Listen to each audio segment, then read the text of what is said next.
Good evening, TEDx Fort Lauderdale. I want to tell you guys a story. I want to tell you a story about a Facebook crush, not a Facebook stalker story, but a Facebook crush, right? That went well. There's this young lady who had about 4,500 friends, right?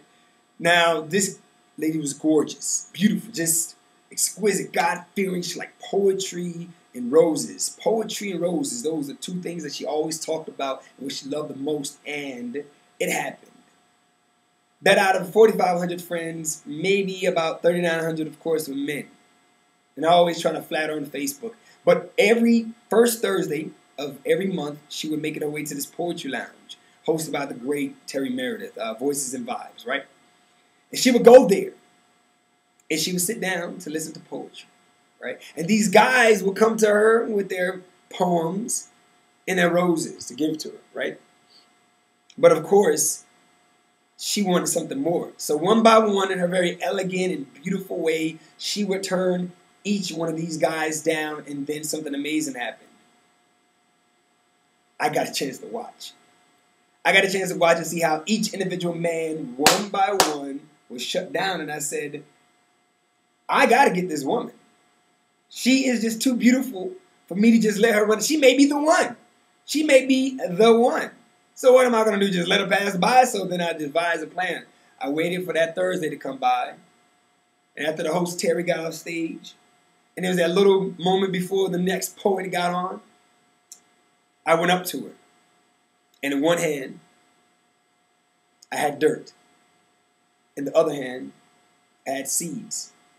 And I said, sweetheart, I don't have roses for you now. But if you feed our friendship, I promise you one day, when it flourishes, I have a garden for you. She smiled and she gave me the number. All right, so I know all the guys in the audience right now like, oh, so, trying to remember that line, of course. But it worked, right? Now, the most amazing thing about this working is that I did something different in order to obtain the same result everybody else did, the same at. Basically, I didn't conform. I was a non-conformist, and based on doing something different, I got to where you wanted to go, just in a different way. See, rather than taking 95 to get to Miami, I took Turnpike. Or I took some residential roads, and I bypassed all the traffic, and I made it there. And that is what we're going to talk about today, non-conformity. Most of the time when we think about non-conformists, we think about Vincent van Gogh or Picasso or people that we deem special. Or even I like to think of them like Carrot Thomas Jr. That's my 12-year-old nephew. At 3 years old, he took ketchup, mustard, eggs, and Pampers, mixed it on the carpet, and smiled. I guess he called that art.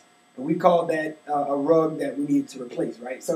But even at that time, that was him being a nonconformist, using a different medium, using a different style in order to do something that we all have seen structured, right?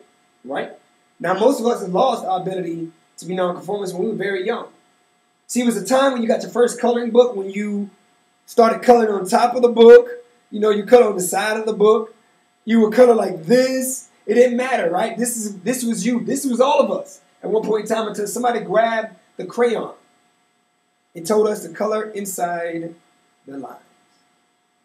And we conformed. For the rest of our lives, we've always been inside the lines. But I'm here to tell you, just for today, in every aspect of your life, I need you to color outside the lines. I need you to fight conformity.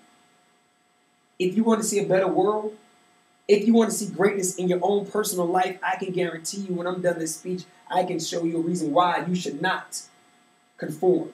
Ansel Pratt III. Now, if I tell you that with one arm, being 5'8", and never bouncing a basketball a day in your life, that you could get an NBA championship ring, you would say, duh, all you have to do is be a millionaire and get it out of an auction after one of the players who probably lost all their money, and they sell it, you buy it, right? But I'm talking about not that way, that you actually earn it on a team. No, nobody will believe me in here.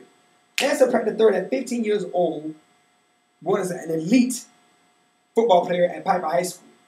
Until one day, when him and an opposing player came together, boom, boom, ended up snapping a nerve in Ansel Pratt's back, his spine. And eventually, it caused his primary arm to be disabled, paralyzed. Ansel had to learn how to write, type, and do everything that we do with our primary arm with his left hand. Many of us can't even write a legible word with our left hand, let alone college essays, but he did it. He was able to do this because he had something extra in him. He eventually had to learn how to retrain his arm using different muscles that we do to be able to just get his arm to come up just like this. Just this high. But Ansel was determined. Rather than not finishing high school and allowing his disability to be the reason why he couldn't be great, he said no. Not only did he finish high school, Ansel went on to graduate from Florida Atlantic University. Not just graduate, he was the student body president and the Black Student Union president. Ansel Pratt III is now the community affairs coordinator for the Miami Heat and hopefully the eventual world champions again, Miami Heat. But he was able to do this because he didn't do what most people did. He didn't allow the conformity of self-defeat to sink in. When that sinks in, many of us fall for it. We say, well, we got cancer. Oh, you know, I have heart disease. You know what, my family's poor. Some of these things, some of these reasons that we call disabilities, some of these things that exist in our lives, we use them as disabilities. It may not be physical, it may be mental. It may be things that are in our lives that we're affected by. We use them as reasons why we can't succeed. But I'm telling you today that you can't conform to saying that's your disability, so I'm not able to be great. Your disability is not a reason why you can't be great. It's your disability. May just be a reason for you to believe in their real ability. That despite what I don't have, despite what I'm infected or afflicted with or afflicted by, I still can be great. I still can. Because that 5'8", one bad arm, and had never bounced a basketball in his life, Ansel Pratt is great. But they call him disabled. Now I'm going to go to my next person, right? Mommy. My mother passed when I was 12 years old. Now, when my mother passed, it was very unique because she left me something. My mother left me the whole inspiration of being a nonconformist at a time when people were kind of shy to the weave, what eventually became epidemic, the hair weave industry. My mother was a pioneer. My mother was one of the first people to make it popular.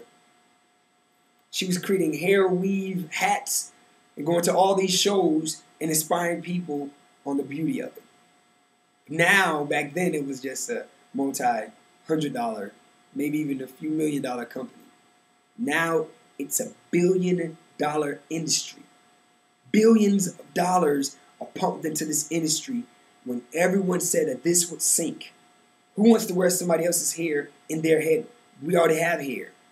She said, you know what? It'll be stylish. It'll be something that we can do just to do it our own way. And she said, you know what? I'm not looking at what everybody else is looking at. I have different eyes for this business. And many of us have done this before.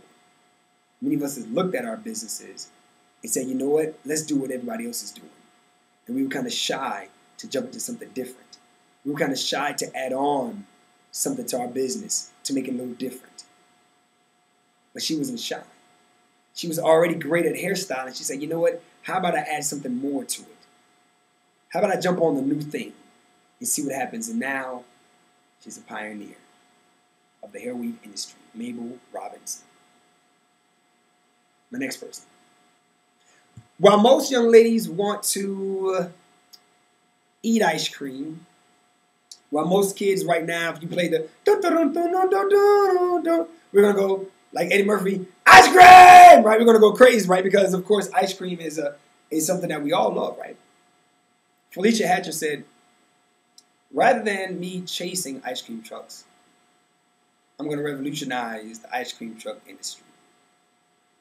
Now, Felicia started this 24 years old, thinking on that plateau, I'm going to revolutionize the ice cream industry. So rather than that no, she said, how about we play jazz music, rock music, techno, rap, hip hop? How about we add some type of flavor to the music that we're playing? You know what? Forget that old beat up van. How about we don't even call it just an ice cream truck. We call it feverish ice cream trucks. And not just these big vans, as I said before. How about these eco-friendly minivans? How about these? So that way we can help the earth and give people healthy ice cream. Ice cream with your name on it. Ice cream with whatever flavor you can come up with, we'll create it for you and have it prepared for you. And we'll have reasonable prices. She did such a great job that even Tom Cruise hired her ice cream truck. Can you imagine that? How amazing is that? But she did it because she didn't conform. She said, I wanted to do something different to be successful, and this is business. Right now, we're in an economic slump, not just because we don't have great people in America or great people all across the world. I believe at some point in time we conformed to a certain way of thinking, and it bit us. But it's every time a recession comes around, and it's statistically proven that you know what? Someone's going to come up with something. A group of people are going to come up with something to take advantage of the low prices, because of course you can buy billboards much cheaper, you can buy commercials much cheaper, you can buy flyers much cheaper, all these things are much cheaper. Someone's going to take advantage of these things to create something great, and that is what happens in recessions. We become more creative. And that's how we get out of them. Because we're forced to change things, forced to change the way we spend, change the way we behave, change the way we eat. All those things happen, and this is the time when non-conformists will pop out of the woodworks. More millionaires are created during recessions than ever in society, ever in history. Because that's when we have to become non-conformists. And when will your business change? When will you change your ice cream truck into a feverish ice cream truck? When are you going to change the way that you're doing things so that way you can beat your competitor in a completely different way? One way that they won't even be able to catch on because you've been patented the way that you're doing it before they even know that you've done it. I am a nonconformist, of course. I created the first ever AIDS Olympics. I'm the president and founder of the National AIDS Awareness Poets, so I created the first ever AIDS Olympics. This year it happened in Washington, D.C. People from all across the nation came down to play in our Olympics. And now our Olympics had to be different because I got tired of seeing the AIDS walks and the AIDS marathons and the AIDS runs and things of that magnitude, and the numbers kept decreasing. I said, you know what, I got tired of seeing these numbers decreasing because I know people want to see something different. So I did not conform to what we were used to seeing. So what I did was, I said, how about an AIDS Olympics? How about rather than just track and field, how about when we have our track and field, when we pass the baton in the relay race, how about we call our baton education?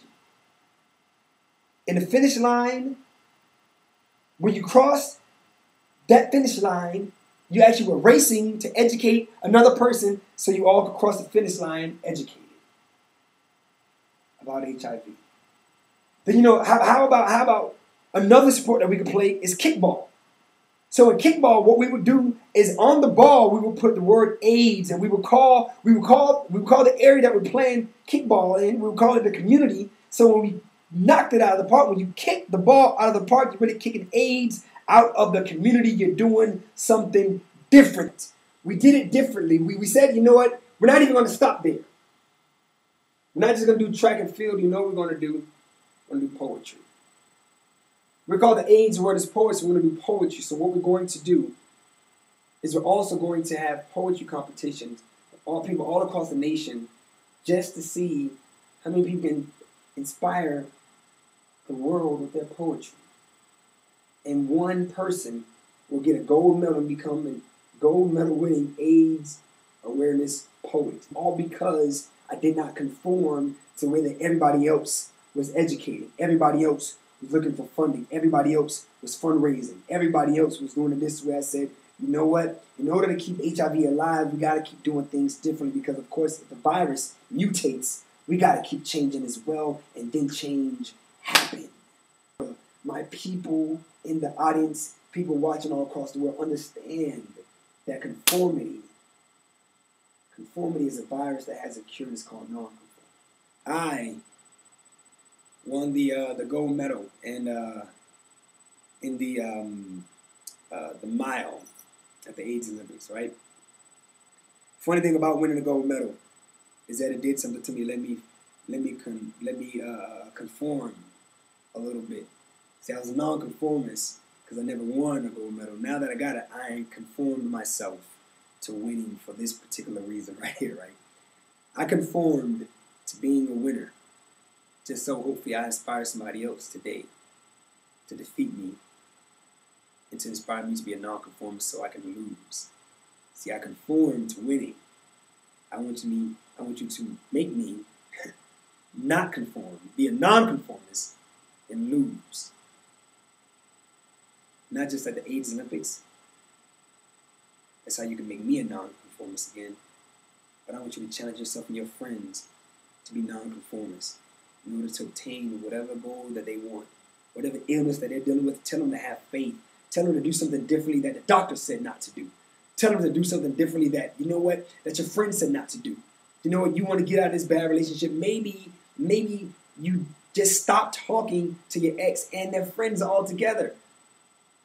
Maybe you do something different to change the results. It's an old saying that goes, if you want to do something that you've never done, no, if you want to get something that you never have had, if you want to get something, I'm butchering this right now, if you want to get something that you've never received, then you have to do something you've never done. And that has to be you. I challenge you all to be non-conformists, and I challenge you all to come to the 2013 AIDS Olympics and make me non-conformist. But I think that'll be one thing that I'll stay a conformist thing. My name, once again, is Devin T. Robinson X, also known as Egypt. You don't conform.